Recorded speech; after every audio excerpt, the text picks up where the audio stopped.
आज आपण बघूयात भारताचा महान्यायवादी आणि राज्याचा महाधिवक्ता.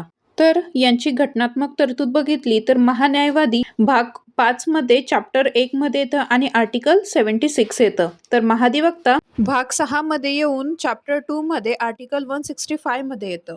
भारताचे सर्वोच्च कायदा अधिकारी असतात महान्यायवादी, तर राज्याचे सर्वोच्च कायदा अधिकारी असतात महाधिवक्ता. नेमणूक कोण करतं महान्यायवादीची? तर प्रेसिडेंट. तर महाधिवक्त्याची राज्यपाल करतात.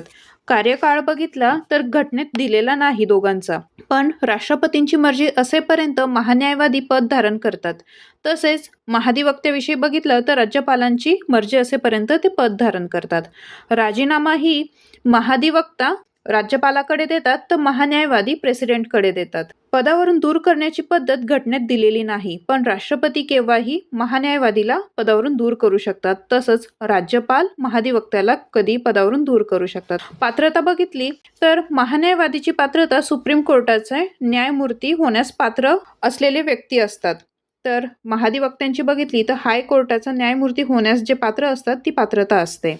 आता आपण बघूयात वेतन आणि भत्ते. तर राष्ट्रपती महान्यायवादीचे ठरवितात तर राज्यपाल महाधिवक्त्यांचा ठरवतात. आता संकेत बघितले तर महान्यायवादीची नेमणूक मंत्रिमंडळाच्या सल्ल्यानुसार झाल्यास, मंत्रिमंडळाने राजीनामा दिल्यास, ते बदलल्यास महान्यायवादी ही आपल्या पदाचा राजीनामा देतो. त्याचप्रमाणे महाधिवक्त्याचंही तसंच असतं. ठीक आहे. त्यानंतर अधिकार बघितले तर संसद सदस्यांचे सर्व विशेषाधिकार व संरक्षण महान्यायवादीला प्राप्त असते. तसेच महाधिवक्त्याचं बघितलं तर विधिमंडळातील सदस्यांचे सर्व विशेषाधिकार आणि संरक्षण त्यांना प्राप्त असते.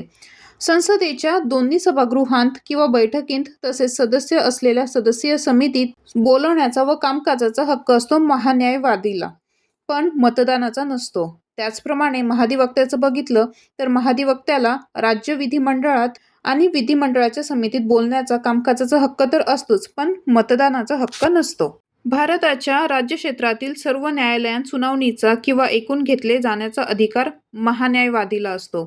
तसेच महाधिवक्त्याचं बघितलं तर राज्याच्या सर्व न्यायालयांत सुनावणीचा किंवा ऐकून घेतले जाण्याचा अधिकार महाधिवक्त्याला असतो. आता आपण बघूयात त्यांची कर्तव्ये. महान्यायवादीचं बघितलं तर राष्ट्रपतीकडून संदर्भित केलेले विधिविषयक बाबींवरती म्हणजे लिगल मॅटरवरती भारत गव्हर्नमेंटला सल्ला देता येईल महान्यायवादीला, आणि प्रेसिडेंटकडून संदर्भित केलेले इतर विधिविषयक कार्य पार पाडू शकेल. त्यानंतर घटनेने किंवा कोणत्याही कायद्याने त्यांना सोपवलेले कार्य पार पाडणे. सेम महाधिवक्त्याचंही असतं. फक्त राज्यपालाकडून संदर्भित केलेले विधिविषयक म्हणजे लिगल मॅटर्सवरती राज्याच्या ते सल्ला देऊ शकतात. त्यानंतर राज्यपालाकडून संदर्भित केलेले इतर विधिविषयक कार्य ते पार पाडू शकतात. घटनेत कोणत्याही कायद्याने त्यांना सोपवलेले कार्य ते पार पाडू शकतात. त्यानंतर केंद्रीय कॅबिनेटचे ते दोन्हीही सदस्य नसतात व गव्हर्नमेंट सर्वंट या गटातही नाही आहेत. खाजगी वकिली करू शकतात ते दोघं. महान्यायवादी आणि महाधिवक्ता यांत महान्यायवादी भारत गव्हर्नमेंटचे पूर्णवेळ वकील नसतात, तर महाधिवक्ता राज्य सरकारचे पूर्णवेळ वकील नसतात. हे आपण जाणून घेतलं महान्यायवादी आणि महाधिवक्त्याविषयी. आता आपल्याला राज्यपाल यांच्याविषयी बघायचं आहे, तर ते आपण नेक्स्ट पार्टमध्ये बघूयात. थँक्यू.